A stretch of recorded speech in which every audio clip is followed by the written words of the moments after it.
तो ये एक अच्छा क्वेश्चन है बेसिक्स के लिए कि तुम्हें एक क्वाड्रेटिक दे रखी है एंड इनइक्वालिटी दे रखी है कोट इनवर्स एक्स में, तो तुम्हें उसको सोल्व करके एक्स की वैल्यूज़ बतानी है कि क्या क्या आएगी, पूरा तुम्हें सेट बताने क्या आएगा।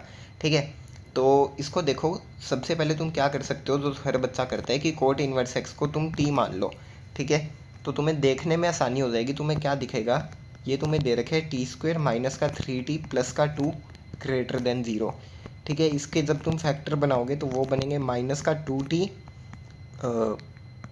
माइनस का t प्लस का 2 ग्रेटर देन 0। ये तुम्हें दिख रहे होंगे factor, t minus 2 and t minus 1 इसके फैक्टर बन जाएंगे, है ना। अच्छा, t तुमने किसको माना है, t माना है कोट इनवर्स x को, तो वो डाल दो।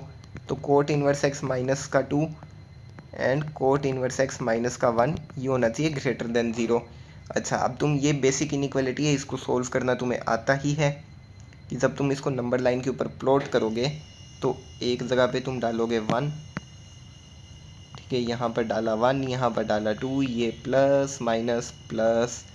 ठीक है, तो यहाँ से तुम्हें दिख रहा होगा कि जो भी तुम्हारा t है, या फिर कह लो कि अब तो सीधा ही कह लो, तो तुम्हारा कोट इनवर्स x है वो एक तो तुम्हें दिख रहा होगा 1 के इधर है, तो वो लेस देन 1 आएगा। एंड यहाँ से तुम्हें दिख रहा होगा कि जो कोट इनवर्स x है वो ग्रेटर देन 2 आएगा। अच्छा, अब अगर मैं तुम्हें कोट इनवर्स x का ग्राफ याद करने के लिए कहूँ, या फिर ग्राफ छोड़ो, तुम्हें सीधा ही पता होना चाहिए कि जो कोट इनवर्स x है तुम्हारा, बिकॉज कोट इनवर्स है जो तुम्हारा वो एक डिक्रीजिंग फंक्शन है, is a decreasing function.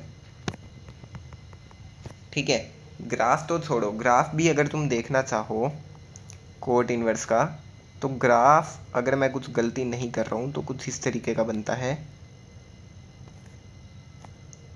tan inverse का ऐसा होता है तो कोट इनवर्स का ग्राफ ऐसा बनता है। ठीक है, तो ये लेफ्ट से राइट जाता है, तो ये एक डिक्रीजिंग फंक्शन रहता है। एंड तुम्हें पता है कि जब भी डिक्रीजिंग फंक्शन को हम उस साइड भेजते हैं इनइक्वालिटी के, तो साइन चेंज करना पड़ता है। तो ये आ जाएगा x greater than quote 1, and यहाँ पर भी साइन चेंज हो जाएगा, तो ये आ जाएगा x लेस देन कोट 2। ठीक है, तो अब इन दोनों का तुम इंटरसेक्शन ले लोगे, यहाँ से तुम्हें दिख जाएगा कि x कोट 1 से बड़ा होना चाहिए, कोट 2 से छोटा होना चाहिए। ठीक है, तो जो x है वो उसका जो फाइनल सॉल्यूशन है तुम्हारा वो आ जाएगा कोट 1 से लेकर कोट 2। ठीक है, ये तुम्हारा x का सॉल्यूशन सेट आ जाएगा कि x कोट 2 से छोटा होना चाहिए लेकिन कोट 1 से बड़ा होना चाहिए।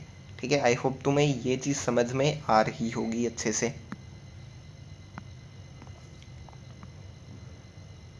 ठीक है, ये इसका सॉल्यूशन सेट हो गया, आई होप समझ आया होगा।